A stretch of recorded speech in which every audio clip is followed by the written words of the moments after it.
Hey guys, this will be video 27 for the how to design build a 50s era Goldtop Les Paul replica using Stuart McDonald templates.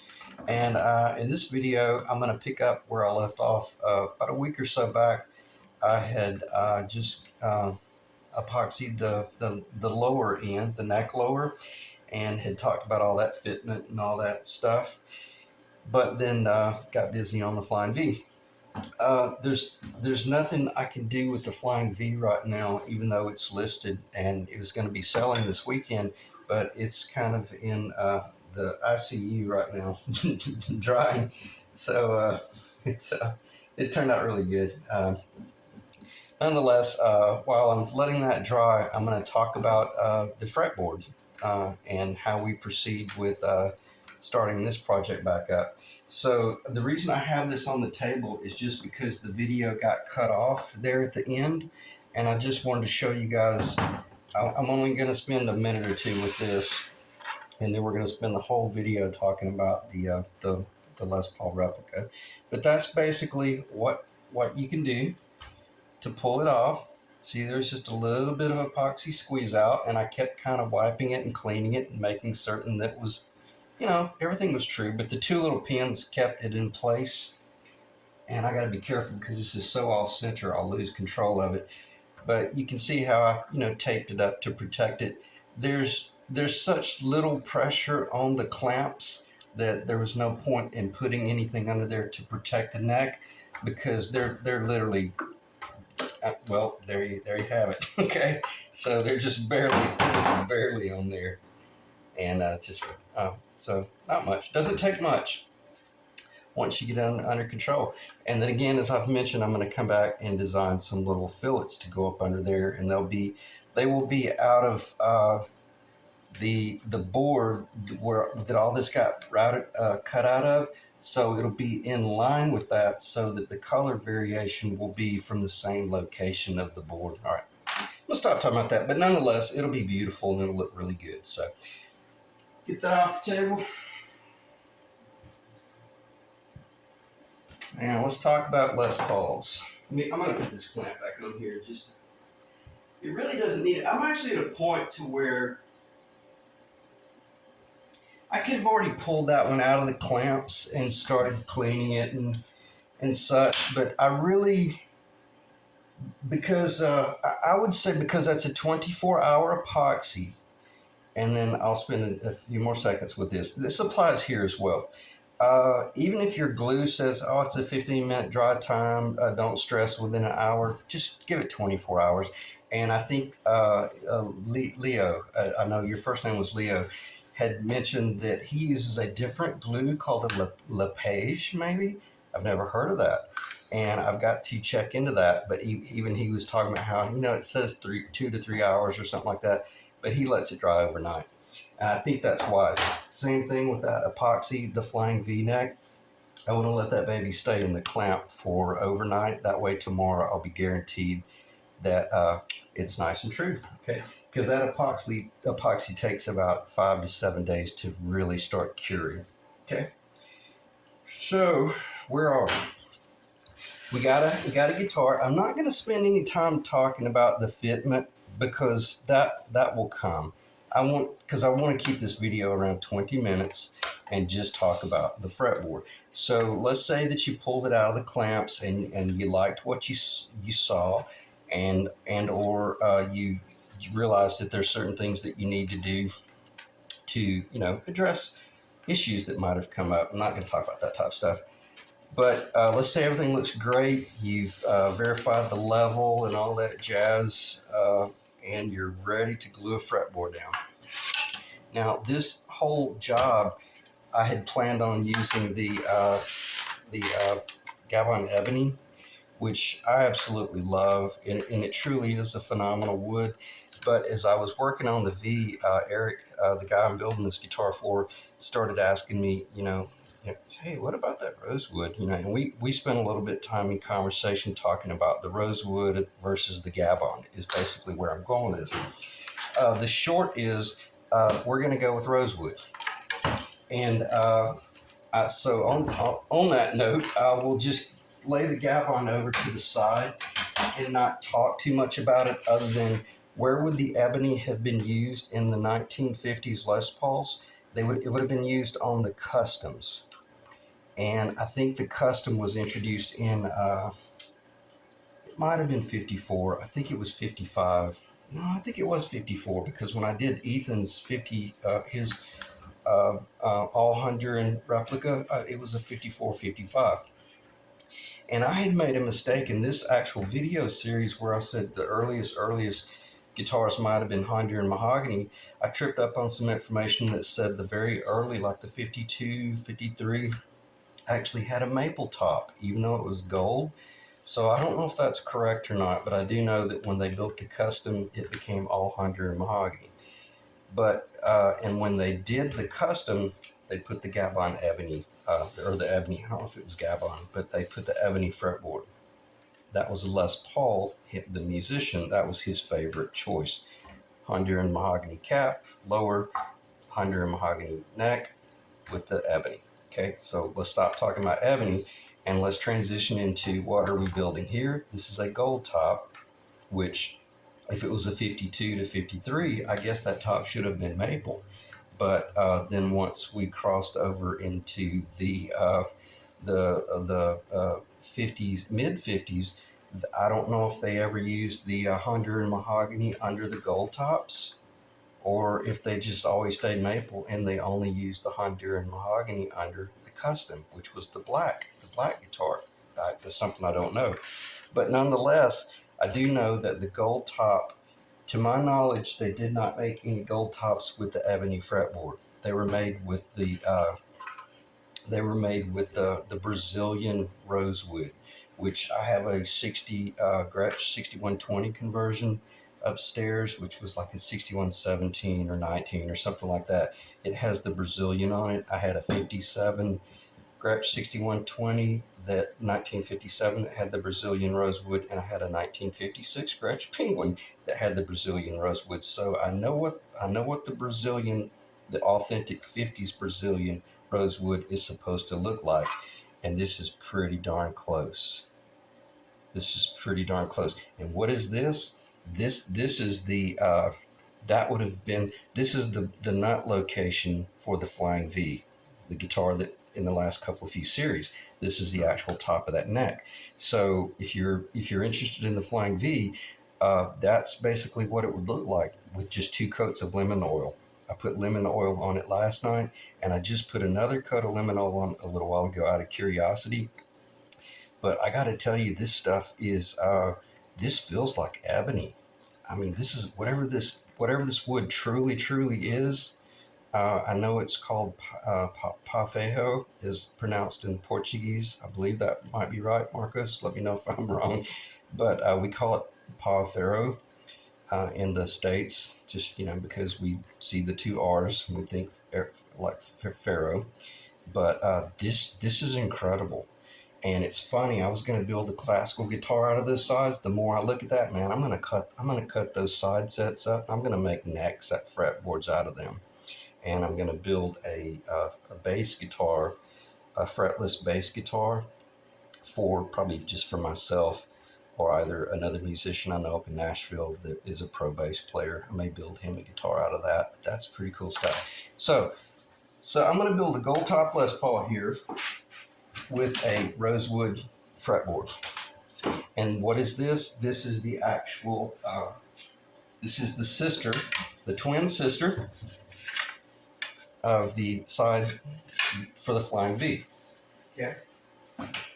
So I was real selective about it, and like I said, the one that went on the Flying V was the most beautiful. This one is the second choice, and I was a little bit spooked by this light spot right here, but after it got oiled with the lemon oil, it's actually quite stunning. So that's what led me to realize, oh wow, man, those side sets over there have a lot of the blonde, the cream in it. So if anything, that'll be really vivid. This one will be a little bit more vivid on the bass side. So I could touch it up with some stain, or just capture the natural beauty of it and just let it be what it is naturally, which I think is really cool. Okay, so when you're getting ready to do this job, and you've committed, I've pretty much committed. I've roughed it out. I've roughed it out big. This is a finished side right here, but then I'm going to come in with my StewMac template, and then I'm going to start looking through the clear template. And here's another reason why I like the idea of the template. This will give you an idea without having to pull up a tape measure of roughly where would the fretboard end for a Les Paul. What are we building? This is the actual guitar that we're building. Okay, through the clear template. If you had a large board, you could lay this template down on the board, and there's nothing wrong with doing this. Kicking it just a little. You don't want to go crazy, but you could start looking through this transparent and start locating certain spots. Or let's say that you know that you've got all this mother of pearl in here. If you got some problems, like some funky transition like that, you might be able to conceal that under a certain mother of pearl location. Okay, so you can hide a multitude of sins with the really large mother of pearl. Okay, and then you just slide this around on it till you find the actual fretboard that you want. Flip the board around, or in this case right here, the way I rough these out, I can still build a I think this is 2 3/4, so I could build a 3 3 1/4 inch. No, this was 3.5. I remember thinking, well, I'll still be able to build a 3.5 inch thick bodied guitar if I want to turn this into an acoustic side set, classical or acoustic or something like that. Could even taper a little bit. The reason I'm going off the rails here is to just let you know, when you start looking at this material online, start envisioning it's not just a side set. I might be able to get a fretboard out of it as well as the side set as well, and then an extra fretboard, if that makes any sense. Okay.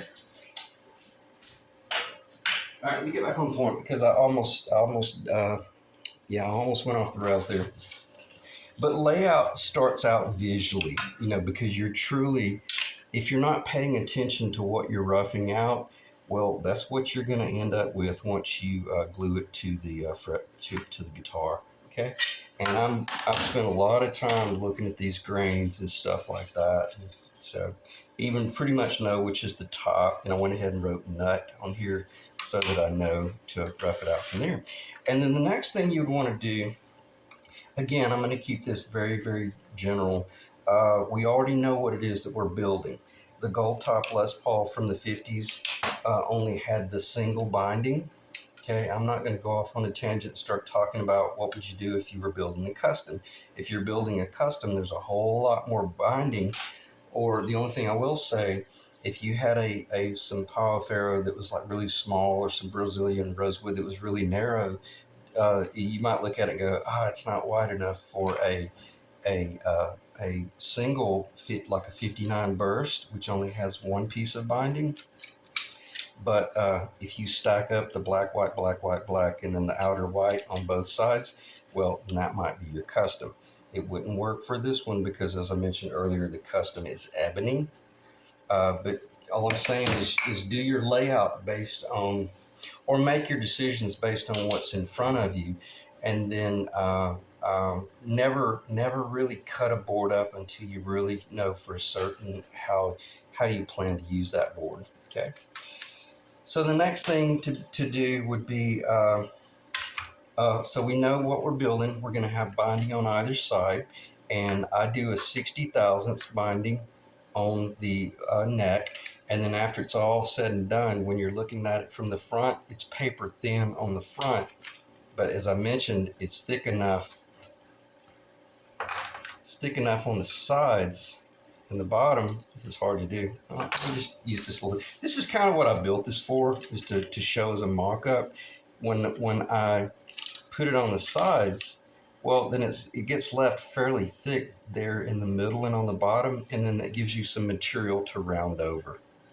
But then up at the top, you truly round in, and then it allows your frets to stop up here on the actual wood and not have to do any fret cantilevering.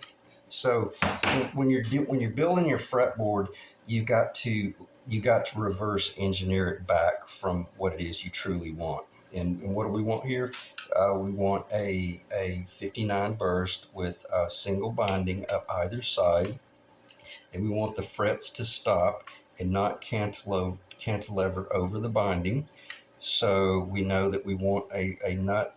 Uh, I'm going to build this nut at 1 and 23/30 per Eric's request. That's vintage correct. And then right here, it's going to be right at just a little bit over 2 and 3/16 of an inch. This one is exactly 2 and 3/16 of an inch, but I like building them just a little bit bigger because I can always come in and do a little bit of sanding. But if your target is 2 and 3/16 of an inch and you try to machine it to 2 and 3/16 of an inch, and then you don't give yourself any room for changes and or mistakes, you might get yourself in trouble. So I like building them. Even this one right here, this one's 2 1/4. It's going to get cut down a little bit. It's going to get a little bit shaved off over here, and then I'm going to feather everything in, and then just do a very small amount of feathering over here. So it'll end up being 2 and 3/16 of an inch. And if you got your notepad, you want to write these numbers down. You want it to be 2 and 3/16 of an inch width at the 16th fret. At the nut, you make your own decision. So whatever your decision is at the nut will affect the trapezoidal path. But these 2 points are the constants, and these 2 points are the constants by which defines your trapezoidal path. If you went with a 1 9/16 inch nut, well, it's going to flare out even more down here. But if you went with a, well, let's just grab a wild number and say we went 1 7/8 inch wide. You're not going to go that wide, I hope. But if you went with a 1 7/8 inch width and then a 2 and 3/16 inch here, it's not going to flare out as much down here. And that doesn't seem like much, but you'd be surprised how critical it is when you're cutting this trapezoidal path. Because whatever you elect to end up with here and here, this is going to be precise. This can't vary by any amount. It has to be precise. Okay. All right, 17 minutes. How could I close this? Hold on a second. I got a splinter.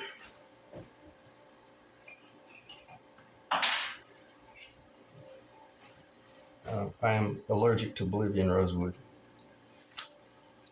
and Indian rosewood and probably Brazilian rosewood. I almost ended up in the hospital working with this stuff.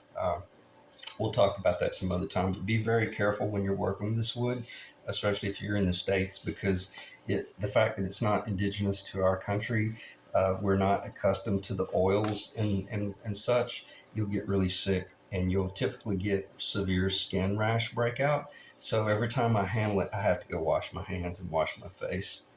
Or when I'm sanding it, I have to be running the vacuum system. Okay. So be careful. Any of the rosewoods are dangerous.